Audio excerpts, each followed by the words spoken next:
Eu costumava pensar que o mundo era um lugar estável, que meu sobrenome era uma fortaleza impenetrável, um escudo contra qualquer tipo de desgraça. Eu carregava o nome Martins com orgulho, certa de que fazia parte de algo indestrutível. Eu era respeitada. Era a filha que se destacava, a sucessora natural do império da família. Mas tudo isso desapareceu no instante em que um médico, que sequer lembrava meu nome, olhou para os exames e disse as palavras que mudariam tudo: tumor cerebral. O silêncio na sala foi ensurdecedor. Minha mente tentava processar enquanto o doutor continuava a explicar as opções de tratamento, os riscos, as estatísticas. Mas eu já não ouvia mais nada. Câncer. Era como uma sentença de morte, não apenas para minha saúde, mas para o papel que eu ocupava no mundo. O choque não foi nada comparado ao que veio depois. Meu pai reagiu como se estivesse ouvindo sobre um problema contábil, algo que pudesse ser resolvido com um telefonema. Ele perguntou quanto tempo eu teria antes que a doença começasse a afetar minha produtividade na empresa. Eu ri, nervosa, acreditando que ele estava apenas tentando processar a notícia à sua maneira. Mas ele não estava. Foi Cláudia, minha madrasta, quem verbalizou o que ele estava pensando. Disse que era uma situação difícil, que eu precisava descansar, focar na minha recuperação. Mas no olhar dela havia alívio, um brilho satisfeito de quem percebeu que o maior obstáculo em seu caminho acabara de se autodestruir. No começo, foram pequenas mudanças. Disseram que eu não precisava me preocupar com os negócios, que deveria tirar uma licença médica. Meu nome foi retirado de reuniões importantes. Minhas responsabilidades foram repassadas para outros diretores.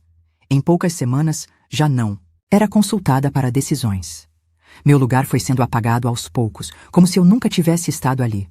Mas eu estava doente demais para lutar contra isso. Meus dias se tornaram um borrão de exames, médicos e consultas. A quimioterapia drenava minha força e cada sessão parecia me aproximar de um abismo sem fundo. Meu cabelo caiu. Meu corpo enfraqueceu. Mas eu ainda tentava acreditar que, quando tudo passasse, minha vida estaria esperando por mim. Foi uma ilusão cruel. Aconteceu numa tarde qualquer. Cheguei em casa depois de uma consulta exaustiva e encontrei caixas no hall de entrada. Minhas roupas, livros, objetos pessoais, tudo empilhado como se fossem lixo pronto para ser descartado. Cláudia estava ali, vestida impecavelmente como sempre, observando enquanto funcionários retiravam o que restava da minha vida daquela casa. Ela não precisou dizer nada. Meu pai não estava ali. Nem sequer me olhou nos olhos ao dar a ordem para me expulsar. Eu não gritei, não implorei. Apenas fiquei ali, encarando minha vida desmoronar, sentindo uma frieza se espalhar dentro de mim. Não era tristeza, não era desespero, era algo mais profundo. Um vazio cortante, um silêncio interno que mais tarde eu entenderia como o início de algo novo. O motorista que me levou ao hospital pela última vez foi o mesmo que me deixou em um hotel barato naquela noite. Sem dinheiro, sem casa, sem família. Naquele momento, eu morri. Mas algo dentro de mim, algo que nem mesmo a doença conseguiu destruir, começou a renascer. E um dia, eu voltaria. O cheiro de desinfetante e medicamentos impregnava o ar, grudava na pele, invadia os pulmões. No hospital, os dias eram intermináveis, marcados pelo som contínuo dos monitores cardíacos e pelo arrastar de passos cansados nos corredores. Cada amanhecer trazia mais do mesmo. Exames, agulhas, sussurros de médicos que falavam sobre mim como se eu já estivesse morta. Eu existia em um espaço entre o tempo e a dor, como se minha vida tivesse sido reduzida a ciclos de sofrimento e espera. Esperava que a dor diminuísse. Esperava que meu corpo reagisse. Esperava que, em algum momento, alguém da minha família aparecesse. Mas ninguém apareceu. Os outros pacientes tinham visitas. Tinham flores, cartas, sorrisos tristes, mas presentes. Eu tinha o vazio. Meu telefone permaneceu mudo, exceto por algumas mensagens automáticas de bancos e propagandas irrelevantes. Meu nome desapareceu dos jantares de gala da família Martins, das colunas de negócios, das rodas de conversa. Eu era um fantasma, mas ainda respirava. Houve um momento, uma madrugada qualquer, em que o silêncio foi pesado demais. O peso no meu peito não era apenas físico. Era o colapso de tudo o que eu havia sido. Me perguntei se faria alguma diferença desistir. Se apenas fechar os olhos e parar de lutar seria mais fácil. O hospital parecia um limbo e eu não sabia se queria sair dele. Mas então, em um lampejo de lucidez, eu entendi. Se eu morresse ali, no anonimato de um leito branco, meu pai e Cláudia venceriam. Eu desapareceria como eles queriam. Seria apenas um detalhe, um erro de cálculo na trajetória perfeita da família Martins. Meu nome se tornaria um sussurro desconfortável em reuniões fechadas, um assunto evitado nos jantares de negócios. Não. Eu não seria um fantasma. Eu seria algo que eles não poderiam ignorar. Na manhã seguinte, quando os médicos entraram, no quarto para mais uma rodada de exames, me encontraram sentada, os olhos fixos na janela. Algo havia mudado. Não era mais o olhar de alguém que esperava. Era o olhar de alguém que decidira sobreviver. A recuperação foi uma guerra silenciosa. Meu corpo resistia. Cada movimento era uma batalha contra o cansaço, a dor, a sensação de que nunca voltaria a ser inteira. Mas a raiva me manteve firme. Não uma raiva explosiva, destrutiva. Era uma raiva fria, meticulosa, um combustível invisível que queimava dentro de mim, mantendo-me viva. Meses se passaram. Sessões de tratamento, remédios, fisioterapia. Pouco a pouco, recuperei minha força. Cada pequena vitória era um lembrete de que eu ainda estava aqui. E então, no dia em que os exames mostraram que o tumor havia desaparecido, eu me olhei no espelho e vi algo novo. Não era mais a herdeira da família Martins. Não era mais a filha rejeitada. Eu era alguém que eles não estariam preparados para enfrentar. Agora, só me faltava um plano. A vida fora do hospital não era como eu lembrava. O ar parecia mais pesado, como se o mundo tivesse seguido em frente sem mim. As ruas que antes percorri com confiança agora me pareciam desconhecidas.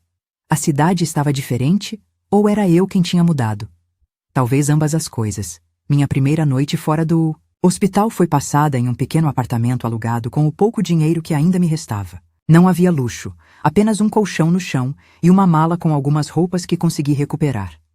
Era estranho pensar que, há um ano, eu morava em uma mansão com quartos decorados por designers renomados, onde cada móvel tinha sido escolhido para refletir a grandiosidade da família Martins. Agora, tudo o que eu possuía cabia em uma mala. Mas pela primeira vez, o espaço era meu. Ninguém poderia me arrancar dali. Nos primeiros dias, minha rotina se resumia a me recuperar completamente. Meu corpo ainda carregava os resquícios da batalha que travou. Caminhava até a cafeteria na esquina, sentia a brisa fria da manhã tocar meu rosto e tentava me lembrar de quem eu era antes de tudo desmoronar. Antes do câncer, antes da traição, antes da queda. Foi só depois de algumas semanas que permiti que a raiva voltasse a tomar forma dentro de mim. No início, ela era apenas um sussurro no fundo da minha mente, uma lembrança distante da injustiça que sofri. Mas então vieram as notícias. As colunas de negócios continuavam exaltando meu pai, Ricardo Martins, como um dos empresários mais influentes do país. A empresa prosperava. Cláudia aparecia em eventos de gala, usando vestidos de alta costura e sorrindo para as câmeras, como se não houvesse sangue em suas mãos. Nenhuma menção a mim. Nenhuma palavra sobre o que aconteceu. Era como se eu nunca tivesse existido. Foi naquele momento que tomei a decisão que definiria o resto da minha vida. Passei dias pesquisando, tentando entender o que aconteceu com meus bens, meu dinheiro, minha posição na empresa. Os contratos estavam alterados, documentos assinados em meu nome, sem meu conhecimento. O cofre que eu mantinha em casa, onde guardava registros importantes, fora esvaziado. Meu nome havia sido apagado não apenas da família, mas do próprio papel. Se eu quisesse justiça, não bastava enfrentar meu pai e Cláudia. Eu precisaria destruí-los. A primeira peça do meu plano surgiu quando ouvi falar de Miguel Ferraz, um detetive particular conhecido por sua discrição e inteligência. O tipo de homem que não fazia perguntas desnecessárias, apenas entregava resultados. Nos encontramos em uma cafeteria discreta, longe de qualquer olhar curioso. Ele era um homem de fala calma, olhar analítico. Quando perguntei se ele aceitava trabalhos difíceis, ele apenas sorriu de canto, como se estivesse esperando aquela pergunta. Contei tudo. Minha história, minha queda, o que eu queria fazer. Ele ouviu sem interromper, sem expressar surpresa ou julgamento. Quando terminei, Ele pegou um bloco de notas e começou a anotar nomes. Disse que levaria tempo, mas que me traria algo sólido. Antes de ir embora, ele me olhou nos olhos e perguntou se eu tinha certeza. Eu não hesitei, porque, naquele momento, entendi que minha sobrevivência não tinha sido um milagre. Era uma segunda chance. E eu não desperdiçaria. Miguel Ferraz não desperdiçava palavras, e eu gostava disso. Ele não perguntou por que eu queria derrubar minha própria família. Apenas seguiu as pistas, conectou os fios e, em poucas semanas, entregou-me um dossiê que provava tudo o que eu suspeitava, e muito mais. Meu pai não era apenas um homem de negócios ambicioso. Ele era um criminoso. Fraudes fiscais, desvio de dinheiro, contas em paraísos fiscais. Suas parcerias envolviam políticos corruptos, contratos ilegais e dinheiro sujo circulando pelas veias da empresa. O império que ele construíra não passava de uma ilusão sustentada por uma rede de mentiras e manipulação. Mas o que me surpreendeu não foi Ricardo. Meu pai sempre foi um homem frio, alguém que via pessoas como peças em um tabuleiro. O verdadeiro choque veio quando Miguel começou a destrinchar a vida de Cláudia. Ela não era apenas uma socialite deslumbrada vivendo à sombra do meu pai. Ela era muito mais esperta do que eu imaginava. Os desvios que ela fazia da empresa aconteciam há anos. E Ricardo não desconfiava. Cláudia tinha um amante, um investidor discreto que ajudava a movimentar dinheiro para contas secretas.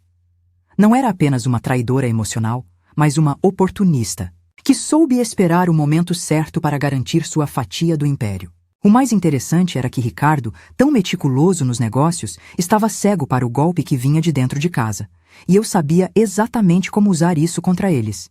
Miguel e eu passamos semanas refinando o plano. Cada peça precisava estar no lugar certo. Não bastava apenas expor os crimes do meu pai. Ele tinha conexões, poder, influência. Se eu não fosse cuidadosa, tudo poderia ser encoberto antes mesmo de chegar ao público. O primeiro passo foi garantir que as provas estivessem bem protegidas. Cópias foram enviadas para jornalistas de confiança, advogados independentes e até para um contato dentro da Receita Federal. Se algo acontecesse comigo, os documentos seriam divulgados. O segundo passo foi arquitetar o golpe final. Não bastava que Ricardo soubesse que eu estava viva. Ele precisava sentir o peso da sua própria ruína. Foi por isso que escolhi o cenário, perfeito para a nossa reunião. Um hotel de luxo, discreto, onde negócios escusos eram fechados longe dos olhos da mídia. Enviei um convite anônimo para Ricardo e Cláudia, insinuando uma proposta que eles não poderiam recusar. Um investidor misterioso, interessado em um negócio que poderia salvar a empresa de uma possível crise financeira. Eu sabia que meu pai não ignoraria. Ele sempre gostou de estar um passo à frente. O problema era que, desta vez, eu já estava esperando por ele. Na noite marcada, vesti-me com precisão. O tempo me deu uma aparência diferente da mulher que eles tentaram enterrar. Meus traços estavam mais definidos, meus olhos mais frios. Eu não era mais a filha renegada. Eu era o erro de cálculo que voltava para assombrá-los. Cheguei cedo ao hotel e aguardei no salão reservado. O relógio marcava 20 horas quando ouvi os passos de Ricardo e Cláudia se aproximando. Eles entraram confiantes, esperando encontrar um novo aliado para seus esquemas. Mas tudo o que encontraram fui eu. O silêncio que se seguiu foi quase poético. Cláudia foi a primeira a recuar, como se estivesse diante de um fantasma. Meu pai manteve a expressão neutra, mas vi em seus olhos algo que nunca havia visto antes: medo. E naquele momento, eu soube que tinha vencido. O silêncio entre nós era sufocante. Era engraçado como por toda a minha vida eu desejei a atenção do meu pai. Quis ser reconhecida, respeitada, ter meu valor reconhecido. Agora, ele finalmente olhava para mim, mas não com orgulho. Ele me olhava como se eu fosse um problema. Cláudia levou um segundo a mais para reagir. Suas mãos bem cuidadas apertaram a alça da bolsa com tanta força que seus dedos ficaram brancos. Seu olhar oscilava entre choque e uma tentativa desesperada de entender como aquilo era possível. Eu podia ver as engrenagens da mente dela girando, tentando calcular como lidar com algo que não fazia parte do seu roteiro perfeito. "Você não deveria estar aqui." Ela não precisou dizer. Eu podia ver a frase atravessando sua mente como um alarme desesperado. Meu pai, por outro lado, foi mais rápido em recuperar a compostura. Ele ajeitou o paletó, forçando um sorriso frio. Um reflexo de anos no mundo dos negócios, lidando com situações que fugiam do controle. Disse que estava surpreso em me ver. Que não sabia que eu tinha voltado. Que pensou que eu quisesse ficar longe de tudo depois do que aconteceu. Depois do que aconteceu. Como se fosse um acidente. Como se o abandono, a traição, o roubo, tudo tivesse sido apenas um contratempo infeliz. Eu não reagi imediatamente. Deixei o silêncio se alongar de propósito, saboreando a forma como os segundos pesavam sobre eles. A única coisa que fiz foi empurrar um envelope pardo pelo tampo da mesa. Ele hesitou. Cláudia franziu o senho, suas unhas cravando a bolsa, como se aquilo pudesse evitar o inevitável. Meu pai abriu o envelope, e assim que seus olhos pousaram nas primeiras páginas, o sangue drenou de seu rosto. Fraude. Desvio de dinheiro. Contas. Ilegais em paraísos fiscais. Registros de transações que ele jamais deveria ter deixado rastros. E então veio a verdadeira surpresa. Fotos. Capturas de tela. Registros bancários. Não apenas dele, mas de Cláudia. Ela arregalou os olhos e pegou um dos papéis com dedos trêmulos. Eu vi o momento exato em que percebeu o que estava ali. O amante. As transferências feitas sem que meu pai soubesse. Os números que não batiam. Ricardo ergueu o olhar para ela e pela primeira vez viu uma rachadura na máscara impenetrável que ele usava. Um homem que sempre teve controle absoluto sobre tudo ao seu redor agora via sua mulher e seu império desmoronarem diante dele. O pânico de Cláudia foi quase cômico. Ela tentou dizer que era um engano, que tudo poderia ser explicado. Mas a verdade era visível demais, pesada demais. Eu deixei que absorvessem aquilo por um momento. E então, calmamente, peguei meu telefone, abri um aplicativo e apertei um único botão. Uma mensagem foi disparada. Os celulares deles começaram a vibrar ao mesmo tempo. Ricardo pegou o dele e desbloqueou a tela, os olhos se arregalando conforme lia as notificações. O escândalo já estava nas manchetes. Jornalistas, policiais, investidores. Todos tinham acabado de receber os documentos. O Império Martins estava ruindo. E eu ainda não tinha terminado. O desespero tem um cheiro. Um peso invisível que preenche o ar, sufocante, denso. Eu podia senti-lo agora, emanando de Ricardo e Cláudia enquanto eles tentavam entender a extensão do colapso. Meu pai, sempre meticuloso, sempre preparado para qualquer crise, estava paralisado. Os dedos ainda seguravam os papéis que eu entreguei, mas ele não os lia mais. Sua mente já estava processando as consequências. A imprensa já sabia. A polícia já estava em movimento. As contas, que ele acreditava estarem bem escondidas, estavam expostas. A reputação que ele levou décadas para construir estava ruindo, em questão de segundos. E ele sabia quem era a culpada. Eu. O olhar que ele me lançou não era de fúria, mas de algo pior. Resignação. Ele sabia que eu já tinha vencido. Cláudia, por outro lado, ainda não havia aceitado. Ela me olhou com olhos arregalados, a maquiagem impecável começando a borrar ao redor dos cílios. Tremia. O choque inicial estava se transformando em desespero e logo em algo mais perigoso, negação. Ela começou a falar rápido, a voz estridente, os argumentos misturados entre súplicas e acusações. Tentou me convencer de que eu estava cometendo um erro, que não precisava ser assim. Tentou me fazer acreditar que eu ainda fazia parte da família, que poderíamos resolver tudo sem envolver o mundo. Mas então Ricardo soltou uma risada baixa e amarga. Eu nunca tinha ouvido meu pai rir daquele jeito. Não havia humor, nem ironia. Era o riso de um homem que percebeu, tarde demais, que foi enganado. Ele virou-se lentamente para Cláudia. Pela primeira vez, ele a olhava como realmente era. Não sua esposa. Não a mulher perfeita que ele exibia como um troféu, mas uma traidora. O silêncio que se instalou foi sufocante. Cláudia percebeu. De repente, a súplica nos olhos dela se voltou para Ricardo. Ela tentou argumentar, tentou dizer que tudo aquilo era um engano. Mas ele não estava mais ouvindo. A verdade era clara, demais. E foi nesse instante que tudo desabou de vez. Os celulares começaram a tocar. Primeiro um, depois outro, depois outro. O som frenético de chamadas entrando, notificações explodindo, mensagens urgentes. Eu podia imaginar os rostos dos conselheiros, dos advogados, dos investidores que, do outro lado da linha, estavam percebendo que tinham apostado no cavalo errado. Ricardo atendeu uma das ligações. Não disse nada. Apenas ouviu por um momento e então desligou. O olhar que me lançou dessa vez não era mais de resignação. Era puro ódio. O homem que passou a vida inteira no controle agora via sua ruína se desenrolar bem diante de seus olhos, e tudo porque subestimou a filha que abandonou. Ele abriu a boca para dizer algo, mas foi interrompido pelo som mais bonito que já ouvi. O eco distante de sirenes. Os policiais estavam a caminho.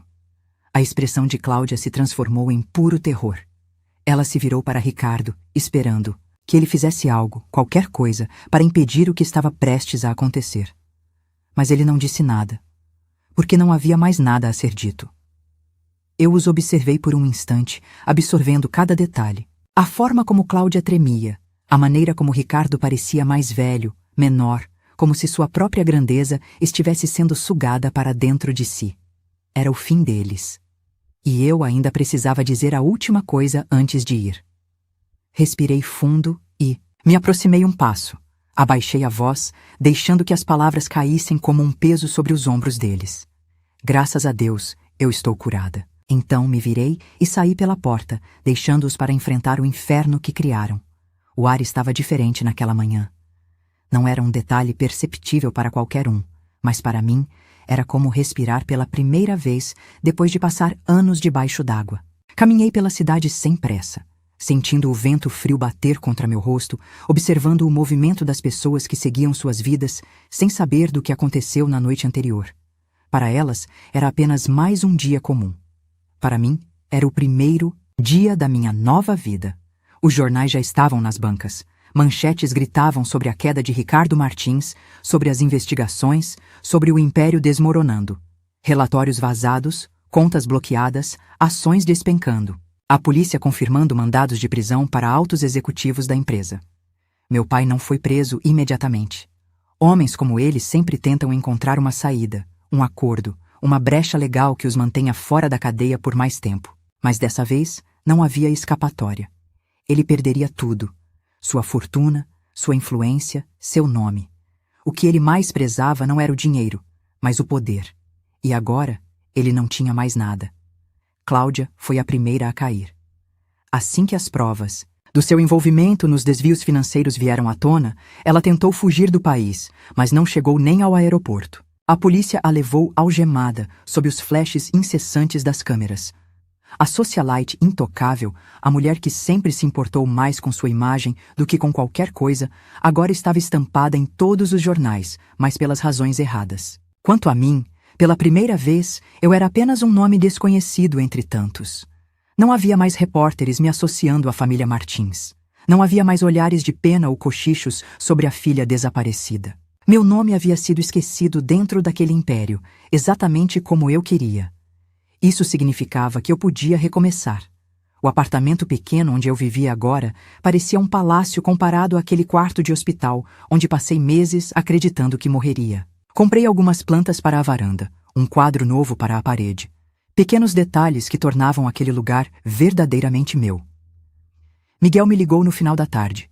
Ele perguntou se eu estava bem. Respondi que sim. Pela primeira vez, não. Era mentira. Ele disse que meu pai ainda tentava reverter a situação, mas era inútil. O processo criminal contra ele era sólido, e mesmo que tentasse se segurar, uma vez que a credibilidade se quebra, o mundo dos negócios não perdoa. Ele estava sozinho agora. Cláudia o traiu. Os executivos da empresa viraram as costas. Seus aliados políticos estavam ocupados tentando se distanciar dele. Era curioso. Passei anos tentando me provar para ele, buscando um reconhecimento que nunca veio. No final, fui a única que conseguiu derrubá-lo. Miguel perguntou se eu queria comemorar. Respondi que não. Não havia euforia em mim, nenhum sentimento de vitória, nenhuma necessidade de sair para brindar o que aconteceu. Apenas uma paz silenciosa, uma certeza de que tudo estava exatamente onde deveria estar. Passei o resto da noite observando a cidade pela janela. Não sabia exatamente para onde minha vida iria a partir dali. Mas pela primeira vez, isso não me assustava. Eu tinha tempo. Eu tinha liberdade. E eu tinha um futuro.